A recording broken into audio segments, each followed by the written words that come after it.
Bismillahirrahmanirrahim. Assalamualaikum warahmatullahi wabarakatuh. Sebelumnya, perkenalkan nama saya Talita Zalsa Nabila, NPM 023 dari Prodi Kesehatan Masyarakat.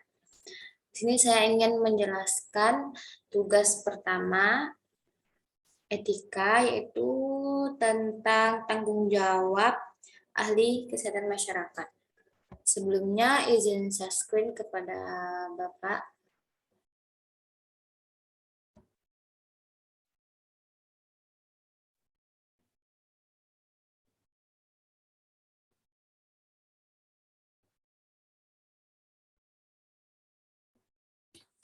Semoga screen-nya dapat terlihat dengan jelas. Di sini mohon izin kepada Bapak dosen pengampu, yaitu Bapak Nova Arikman DR SKM MKes. Baik, langsung saja kepada pembahasan pertama, yaitu tentang tanggung jawab profesi bagi seorang ahli kesehatan masyarakat. Pengertiannya, tanggung jawab seorang kesehatan masyarakat tersebut yakni memberikan perhatian sepenuhnya terhadap masyarakat, baik itu dalam rangka meningkatkan kesejahteraan masyarakat, misalnya mendengarkan dengan seksama pendapat atau keluh kesah yang dirasakan oleh klien atau pasien. Contohnya memberikan penyuluhan kepada masyarakat. Mungkin bisa dijelaskan penyuluhan yang dimaksud kepada masyarakat itu dengan mendatangi daerah mereka masing-masing atau desa yang terpencil yang susah untuk mendapatkan akses informasi yang baik mengenai kesehatan. Pembahasan selanjutnya, yang kedua, tanggung jawab ahli kesehatan masyarakat terhadap masyarakat. Pengertiannya, tanggung jawab profesi kesmas ini adalah bertanggung jawab dalam yang menjunjung tinggi dan menegakkan kode etik. Maksudnya di sini, karena dalam bidang keilmuannya, seorang ahli kesehatan masyarakat guna menerapkan gaya hidup sehat dan mencegah terjadinya penyakit yang bertujuan memperpanjang masa hidup dan meningkatkan taraf kesehatan masyarakat. Para ahli sepakat bahwa lingkungan determinan utama derajat kesehatan itu adalah penduduk. Meskipun sakit bukan satu-satunya variabel pembentuk derajat kesehatan, namun tidak mungkin satu kelompok penduduk dikatakan sehat kalau mereka sakit-sakitan. Sehat setidaknya satu kelompok penduduk yang digambarkan ke dalam angka-angka mortalitas, angka harapan hidup, dan lain sebagai merupakan unsur pokok dalam setiap pembicaraan kesehatan masyarakat. Bertanggung jawab kepada masyarakat.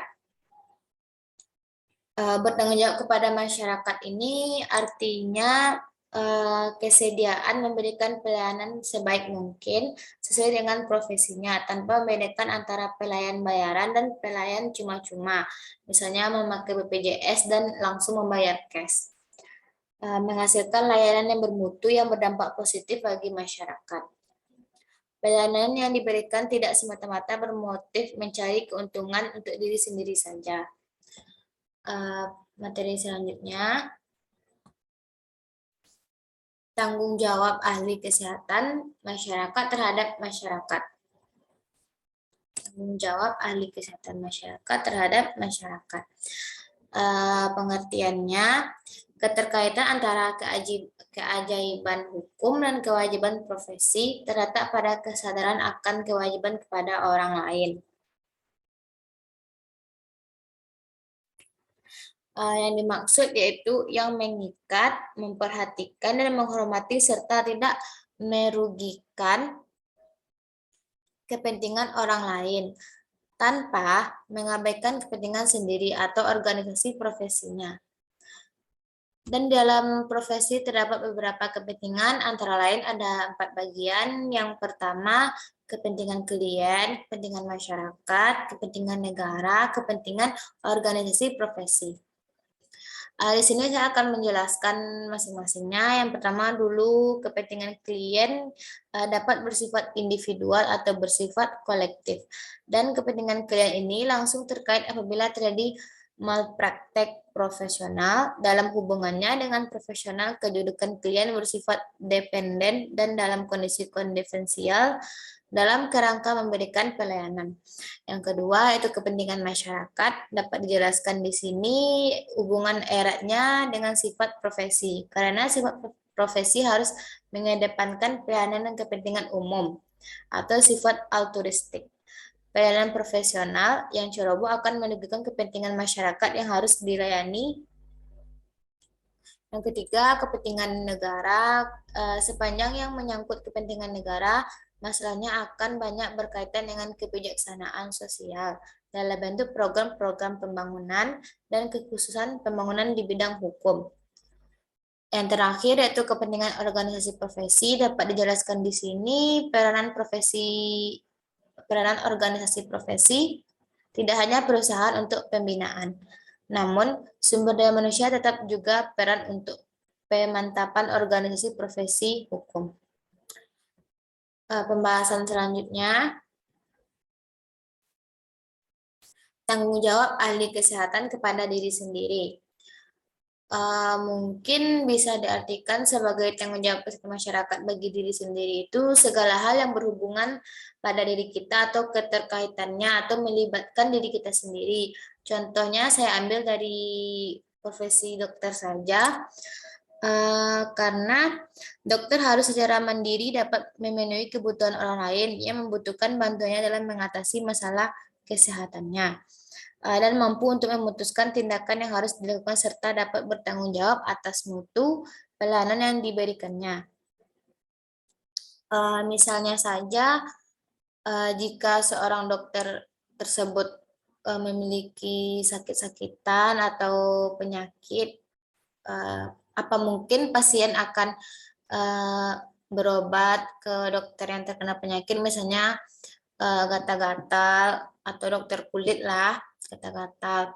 Melihat kondisi dokter saja yang gatal-gatal, apakah pasien mau berobat kepada dokter kulit tersebut? Menurut saya sih tidak, karena bisa dibilang dokter tersebut tidak menjaga kebersihan lingkungannya, misalnya jarang mandi, misalnya kayak lingkungannya tuh kotor, makanya terjadi gatal-gatal atau airnya kurang bersih atau memakai sabun yang gimana gitu. Intinya yang tergantung kepada diri kita sendiri. Merubah diri kita sendiri dulu, baru memberikan arahan kepada pasien. Menurut Abdul Qadir Muhammad, dalam memberikan pelayanan profesional itu bertanggung jawab kepada diri sendiri dan kepada masyarakat. Bertanggung jawab kepada diri sendiri ini artinya seperti yang saya bilang tadi, dia bekerja karena integritas moral, intelektual, dan profesional sebagai bagian dari kehidupannya. Dalam memberikan pelayanan, seorang profesional selalu mempertahankan cita-cita luhur profesi sesuai dengan tuntutan kewajiban hati nuraninya, bukan karena sekedar hobi, bukan sekedar hanya hobinya saja. Misalnya dokter, ya sih dokter harus memiliki hati nurani. Kalau sekedar hobinya saja, mungkin dia bisa dengan ceroboh mengobati pasien. Kalau dari hati nurani, insya Allah setiap dokter bisa mengobati dengan baik dan dia akan merasakan misalnya dirinya jadi gini terus gimana. Mungkin dengan hati nurani tersebut pasien bisa dengan nyaman melakukan konseling. Mungkin hanya itu yang dapat saya sampaikan. Mungkin masih banyak kekurangan, saya minta maaf. Saya sudahi dengan Assalamualaikum warahmatullahi wabarakatuh.